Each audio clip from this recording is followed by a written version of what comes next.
Hey, look, instead of buying a single family residence, buy a multi-family residence.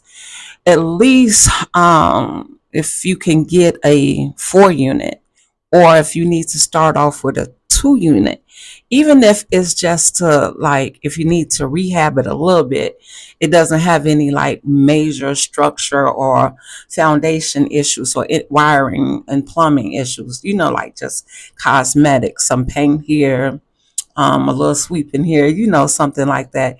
And you can also get a multifamily unit through NACA too. And I've been telling y'all about NACA lately because they have some amazing programs.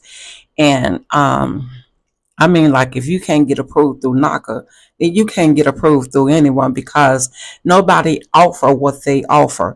So check this out. The reason why I say do not buy a single family residence, or if you do get a single family resident, try to buy one that have one of those basements where they have a separate entrance and a bedroom, bathroom, and a little kitchen nook, so that you can rent it out and have additional income. And because of the simple fact is that whatever may be going on here, you want to be prepared for it. And the sad thing about it is that these people from overseas, other countries, are buying up our single family resident homes. It didn't used to be like that. They used to only invest in commercial property or commercial real estate, but now they are going into single family residence. And what's sad about it, a lot of people who could afford to buy a home listen to people who do not know anything about real estate, and they, go and operate in fear, and they don't have a home, and then like they regret it. I have so many people that come to me and say, like, man, I wish I'd got the home like I started to when interest rates was 2.99. Well, interest rate and anything else, and I'm not trying to sound cruel, but they're not gonna wait on you. Like, people gonna do what they gotta do. And the thing of it is, we miss out on a lot of opportunities. And I know, like, owning a home or being a landlord isn't for everyone. People prefer to, like, hire people to do it for them. But you could get that in a condo, so that's neither here nor there. But anyway, they don't want to, like, mow the lawn. They don't want to do this. They don't want to do that. And they can hire people to mow the lawn and do certain things. And it's just always something with people, especially certain people. They always have issues with, they heard this or they saw this. Even with the thing with the people posting all of these videos about how their mortgage went up. Well, that's a lie. Their mortgage didn't go up. What happened was they escrow increased.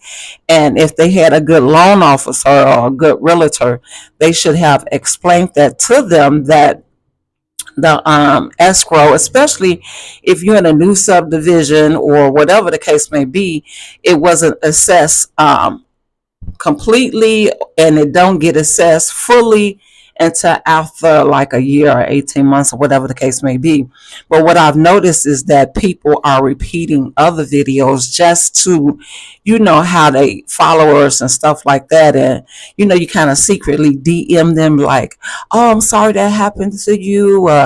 What? And you ask them certain questions and they can't give you no answer. They was telling a bald faced lie, regurgitating other people information just so they could get their followings up. Don't bid my own house and the man on the moon. But anyway, I need for y'all to hear me, not with no tickling ears, as the Bible say, but I need y'all to hear me. Please, if you are looking to purchase a home, please consider getting a multi-family unit. And the reason why I say that is because, including NACA, FHA, so many lenders out here are now offering the income that you would get from the different units. So say, like, if you get a 4 unit, right, and you have to live in one of the units, you get a 4 unit, you get 3 units left. Well, what the underwriter does, she would take the market value from the appraisal, the rental market value from the appraisal, and give you 75% of how much each unit costs. So if you have a unit with a 2 bedroom and it's at 1,600, or you have a 1 bedroom at 1,600 and a 2 bedroom at 2,500, well, what they'll do, you get 75% of the income of the 2,500. So that's how that works. And you take all three of those and add it up. And a lot of times that's way surpasses your new monthly mortgage payment, including your taxes and insurance. And so with that, you have a unit that you can live in for free, and three that you rent out where you collect income on. And there's people like, I hear so many horror stories. Horror stories don't matter, because not everyone is going to come in your place and tear it up, especially with you living in the building. And you got to consider this: run a background check, run credit checks. People don't do that. They listen to sob stories or whatever, and then they let these people in and they tear up their property, and they want to, like, oh, wish I would have never did this. No, you just didn't take care of it with wisdom. You didn't utilize the resources that's out here for you to properly rent out your units. I cannot stress it enough.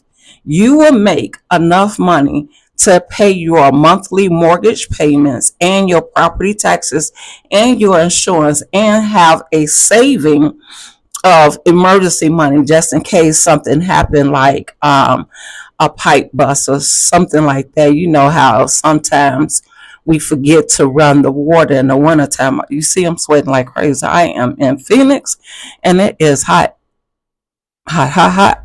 I don't want the air on because I get sick. But anyway, so DM me, like, follow, and share for more mortgage tips. DM me if you want me to kind of walk you through what I'm talking about, because sometimes I want to make sure that I explain it, like, correctly. And sometimes I kind of like go into it, and I hate to go into stuff as if people know what I'm talking about, or as if people work in the mortgage industry, because that irritates me when people speak to me as if I work there. Like, no, I don't work there, boo. So break it down to me. Break it down, break it down, break it down. But anyway, consider getting a 2 unit, a mixed use. You could get a mixed use where you rent out one of the units upstairs. You live in the unit, in the other unit upstairs. It's usually 2 units on top, and then they have a commercial space that you go rent out.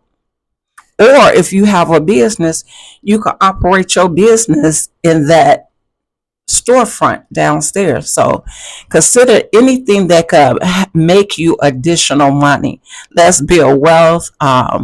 Let's stop spending our money on things that's not increasing in value, and things like that we can't go and take money out of, or money that we may need in the future. Because think about it: if you own property and you want to buy more property, you can get a equity line of credit and take that if you need a down payment or something like that, and then go get another property.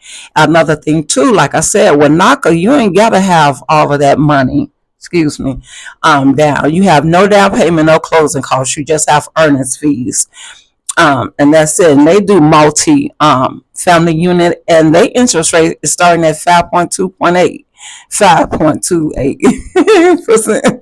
I said 5.2.8, like. But anyway,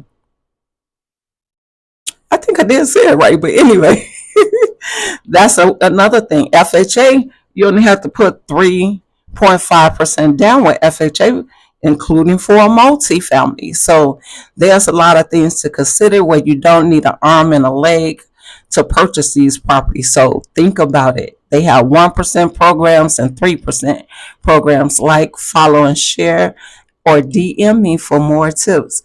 Have a blessed day.